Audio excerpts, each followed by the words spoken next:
নেতা তার স্ত্রীর শাড়ি পোড়াচ্ছে, ওটা কত নম্বর স্ত্রী আমি জানি না, 1 না 5।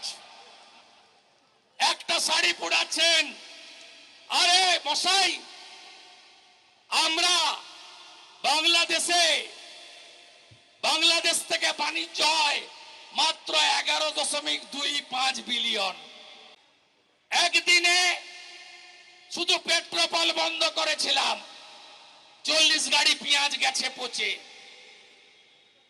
একদিনে হালুয়া টাইট। এক্সপোর্টাররা ইম্পোর্টাররা বলছে সবাই হিন্দুদের বাঁচাতে চায়। বলছে দাদা 7টা দিন আটকে দিতে পারলে না এদের অবস্থা কি হবে দেখবে, ইউনূসের চামড়া তুলে নিয়ে আসবে বাংলাদেশের লোক গিয়ে, আপনাদের কিছু করতে হবে না।